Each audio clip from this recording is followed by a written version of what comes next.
दोस्तों, एक लड़का 5 सालों तक अमेरिका में नौकरी करने के बाद आज अपने घर वापस जा रहा था। अमेरिका से आने के बाद वह दिल्ली एयरपोर्ट पर उतरता है और अपने शहर मुरादाबाद जाने के लिए दिल्ली से ट्रेन पकड़ लेता है। दोस्तों, ट्रेन में बैठता है और फिर ट्रेन भी चलने लगती है, लेकिन करीब 10 घंटे का सफ़र के बाद एक जगह पर ट्रेन काफ़ी देर तक रुक जाती है। करीब 15 मिनट के लिए ट्रेन वहाँ पर रुकती है। तभी लड़के ने सोचा कि अगर ट्रेन रुकी है तो कुछ खा लिया जाए, क्योंकि वह काफ़ी लंबा समय तय करके आ रहा था और बीच में थोड़ा बहुत खाना खाया था। दोस्तों, लड़का ट्रेन से नीचे उतरता है और कैंटीन की तरफ जाने लगता है कुछ खाने के लिए। तभी एक महिला पीछे से आकर लड़के से पूछती है कि भाई साहब, आप चाय पियेंगे? तो वह लड़का चाय पीने से मना कर देता है और कैंटीन की तरफ जाने लगता है। लेकिन जैसे ही दो कदम आगे की तरफ बढ़ाता है, तभी उसको ऐसा लगता है कि शायद वह आवाज़ कहीं जानी पहचानी सी लग रही है। दोस्तों, वह लड़का जैसे ही पीछे मुड़कर देखता है तो उसके पैरों तले ज़मीन खिसक जाती है। दोस्तों, लड़का और जो लड़की चाय बेचने वाली थी, दोनों एक दूसरे को देखकर रोने लग जाते हैं। देखते ही देखते वहां पर काफ़ी लोगों की भीड़ इकट्ठा हो जाती है और किसी को कुछ भी समझ नहीं आ रहा था कि आखिरकार चाय बेचने वाली लड़की और ये लड़का दोनों एक दूसरे को देख कर क्यों रो रहे हैं। दोस्तों, जो लड़की चाय बेच रही थी, वह लड़की कोई और नहीं बल्कि उस लड़के की पत्नी थी, जो 5 साल पहले अपनी पत्नी को छोड़कर अमेरिका चला गया था। लेकिन अब जब अपनी पत्नी को चाय बेचते हुए स्टेशन पर देखता है तो उसके होश उड़ जाते हैं। दोस्तों, उस लड़के के मन में तरह तरह की बातें चलने लगती है। वह लड़का सोचने लगता है कि क्या मेरी पत्नी ने मुझे छोड़ दिया, जो कि स्टेशन पर आकर चाय बेच रही है, और आखिरकार ऐसा क्या हुआ जो स्टेशन पर आकर चाय बेच रही है। दोस्तों, वह लड़का सोचता है कि मैं तो इसको घर पर अच्छा खासा छोड़कर गया था, इसको किसी भी चीज़ की कमी नहीं थी, लेकिन आखिरकार ऐसा क्या हो गया जो कि यहाँ पर स्टेशन पर चाय बेचने लगी। दोस्तों, वह लड़का सोचने पर मजबूर हो जाता है और बहुत ज़्यादा परेशान हो जाता है, लेकिन उसकी आंखों से आंसू भी टपक रहे थे और दोनों एक दूसरे को देखे जा रहे थे। तब तक ट्रेन चलने का टाइम हो जाता है। वह लड़का जल्दी से अपना सारा सामान ट्रेन से नीचे उतारता है और फिर अपनी पत्नी को गले लगाकर जोर जोर से फूट फूट कर रोने लगता है। लेकिन उसके बाद दोनों की जिंदगी में जो होता है, शायद आप लोग सोच भी नहीं सकते। दोस्तों, ये कहानी बहुत ज़्यादा दिल रोने वाली है जो इस लड़की के साथ हुआ है। आगे किसी में जानेंगे, आगे बने रहें और इस वीडियो को लाइक कर दीजिए, चैनल को सब्सक्राइब कर दीजिए। दोस्तों, ये कहानी उत्तर प्रदेश के शहर मुरादाबाद की है और ये सच्ची कहानी है। लड़के का नाम सौरभ होता है और उसकी पत्नी का नाम इशिता होता है। इशिता बहुत गरीब परिवार की रहने वाली है, लेकिन सौरभ बहुत अच्छे परिवार का रहने वाला था। इन दोनों की शादी को हुए अभी 2 साल हुए थे। सौरभ अपने माता पिता और अपने भाई बहन के साथ रहता था, लेकिन दोस्तों, सौरभ अपनी पत्नी से ज़रा भी लगाव नहीं रखता था। अब दोस्तों, जो सौरभ था वह अपने फ़ोन पर एक लड़की से बात करता था। वह लड़की अमेरिका में रहती थी। फ़ोन के ज़रिए दोनों एक दूसरे से बात करते थे। समय समय के साथ इन दोनों की दोस्ती बहुत गहरी हो गई और देखते ही देखते जो दोस्ती थी वो प्यार में बदल जाती है। अब सौरभ दिन रात अमेरिका वाली लड़की के साथ बातचीत करता रहता था, लेकिन जो अमेरिका की लड़की थी वह सिर्फ पैसा खाने वाली लड़की थी। अक्सर सौरभ से पैसा मांगकर वहाँ अमेरिका में पार्टी करती थी। सौरभ भी ऐसा लड़का था जो पैसे भेज दिया करता था। दोस्तों, कुछ दिनों बाद सौरभ की पत्नी इशिता सौरभ से कहती है कि तुम इतना पैसा कमाते हो, लेकिन तुम्हारा ये सारा पैसा जाता कहाँ है? मैं जब भी तुमसे कुछ खरीदने के लिए तुमसे कहती हूँ तो तुम कहते हो कि मेरे पास पैसा नहीं है। लेकिन दोस्तों, इशिता की बातों को सौरभ नहीं सुनता था। इशिता बहुत ज़्यादा समझाती थी कि इतना पैसा खर्च मत करो, लेकिन सौरभ नहीं मानता था, क्योंकि सौरभ के सर के ऊपर इश्क का भूत सवार था और अमेरिका वाली गर्लफ्रेंड उसको अपनी पत्नी से ज़्यादा अच्छी लगती थी। दोस्तों, अक्सर सौरभ वीडियो कॉल पर अमेरिका वाली गर्लफ्रेंड से बातचीत क्या करता था और वीडियो कॉल पर अमेरिका वाली गर्लफ्रेंड को इंडिया बुलाने की बात भी करता था। तभी एक दिन अमेरिका वाली गर्लफ्रेंड सौरभ से कहती है कि तुम क्यों नहीं आ जाते अमेरिका? तुम यहाँ पर मेरे साथ रहोगे तो मुझे बहुत अच्छा लगेगा। हम दोनों वीडियो कॉल पर नहीं बल्कि आमने सामने होकर बातचीत करेंगे, साथ घूमेंगे फिरेंगे और मौज मस्ती करेंगे। दोस्तों, ये बातें सौरभ के मन में बैठ जाती है। सौरभ अपना पासवर्ड बनवाता है और वीज़ा भी लगवा लेता है और कुछ दिन बाद सौरभ अपनी पत्नी से लड़ाई झगड़ा करने के बाद एक चिट्ठी लिखकर अपने रूम के कमरे में रखकर अमेरिका चला जाता है। दोस्तों, घर वाले बहुत ज़्यादा परेशान हो जाते हैं, सौरभ को ढूंढने की कोशिश करते हैं, लेकिन 1-2 दिन के बाद जब इशिता घर में झाड़ू लगा रही थी तो उसको सौरभ की लिखी हुई चिट्ठी मिलती है। तब इशिता उस चिट्ठी को पढ़ती है तो उसमें लिखा हुआ था कि हमको ढूंढने की कोशिश मत करना, हम बिल्कुल ठीक है और किसी काम से अमेरिका जा रहे हैं। तब मेरा मन करेगा जब मैं वापस आ जाऊंगा। चिट्ठी में लिखा हुआ पढ़कर इशिता बहुत ज़्यादा उदास हो जाती है और फूट फूट कर रोने लगती है। इशिता सोच रही थी कि जाने से पहले एक बार मुझे बता देते, क्योंकि अगर इशिता को बता देते तो सफ़र के लिए वह उसके लिए कुछ खाना वगैरह बना देती। इसलिए ये सब सोचकर वह इशिता थोड़ा सा परेशान हो जाती है। लेकिन दोस्तों अब इशिता कर भी क्या सकती थी, क्योंकि उसका पति अब अमेरिका जा चुका था। अमेरिका जाने के बाद सौरभ अपनी गर्लफ्रेंड के साथ रहने लगता है और वहां पर रहकर नौकरी करता है, अच्छा खासा पैसा भी कमाता है। लेकिन जो पैसा कमाता है वह सारा का सारा अपनी गर्लफ्रेंड के ऊपर खर्च कर देता है। दोस्तों आप लोग तो जानते ही होंगे कि अमेरिका में कितनी महंगाई है और वहां पर जब तक आपके पास अच्छा खासा पैसा नहीं होगा तब तक आप वहां पर खाना पीना नहीं कर सकते। तो दोस्तों देखते ही देखते पूरा 1 साल का वक्त गुजर जाता है। लेकिन इधर इशिता की हालत बहुत ज्यादा खराब हो जाती है। इशिता के सास ससुर घर पर रहते हैं और पैसे कमाने वाला कोई नहीं था। सौरभ जो था वह अमेरिका में काम करता है लेकिन पैसे नहीं भेजता था और अपने घर वालों से बातचीत भी नहीं करता था। दोस्तों इशिता सौरभ का फोन भी लगाती है, उसका नंबर नहीं लगता। दोस्तों आप लोग जानते ही होंगे कि अदर कंट्री में जाने से पहले आपको मोबाइल नंबर चेंज करना होता है, इसलिए शायद इशिता का फोन भी नहीं लगता था। दोस्तों एक दिन इशिता जो थी वह अपने कमरे के अंदर सोई हुई थी। तभी इशिता के ससुर जी कमरे के अंदर आते हैं और इशिता के साथ छेड़खानी करने लगते हैं। तभी इशिता जो थी वह बहुत ज्यादा डर जाती है और चीखने चिल्लाने लगती है। शोर सुनकर आसपास के लोग इकट्ठा हो जाते हैं। सभी लोग इशिता के ससुर जी को समझाते हैं कि यह तुम्हारे लड़के की पत्नी है और तुम इसके साथ छेड़खानी कैसे कर सकते हो।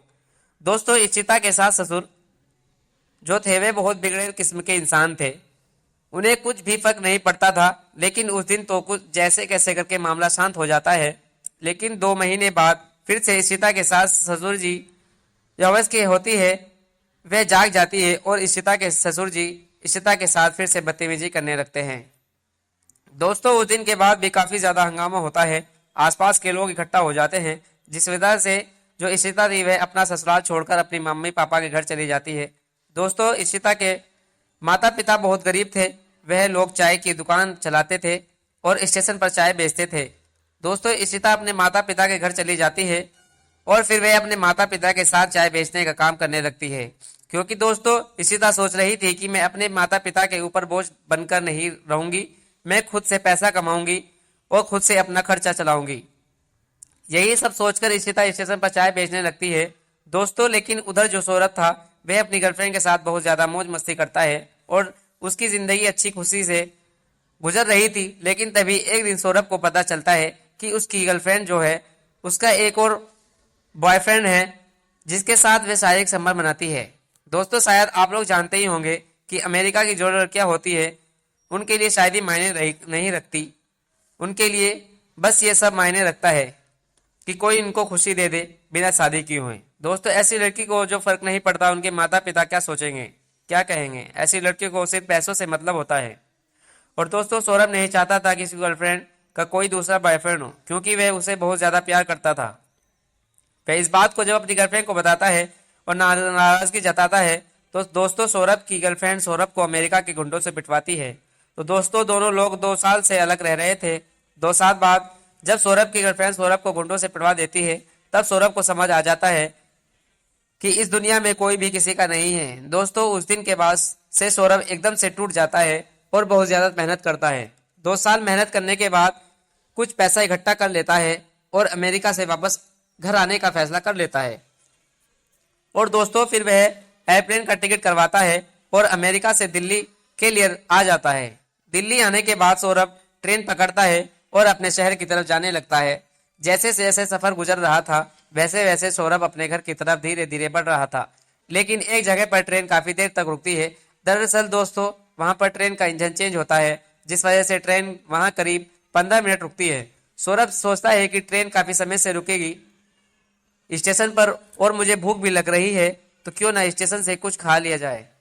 दोस्तों वह स्टेशन पर उतरता है कुछ खाने के लिए। जैसे ही वह खाने खाने की स्टॉल पर जाता है तो उसको याद आता है कि उसकी पत्नी के माता पिता एक छोटी सी दुकान स्टेशन के बाहर की साइड में है। अब दोस्तों इशिता उसी दुकान से चाय लेकर स्टेशन पर बेचने के लिए आती है, क्योंकि दोस्तों इशिता को स्टेशन पर अच्छे खासे ग्राहक मिल जाते हैं, तो उसको पैसे की कमाई भी अच्छी खासी हो जाती है। तो दोस्तों जब सौरभ ट्रेन से नीचे उतरता है, स्टेशन की तरफ बढ़ने लगता है, तभी पीछे से एक आवाज आती है कि साहब चाय पिएंगे। तब सौरभ कहता है कि नहीं, मैं चाय नहीं पीऊंगा।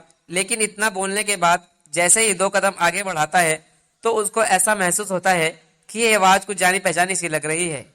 तब दोस्तों सौरभ पीछे मुड़कर देखता है और देखने के बाद उसके पैरों तले जमीन खिसक जाती है। दोस्तों सौरभ अपनी पत्नी इशिता को स्टेशन पर चाय बेचता हुआ देखता है और इशिता को देखते साथ बहुत ज्यादा हैरान होता है।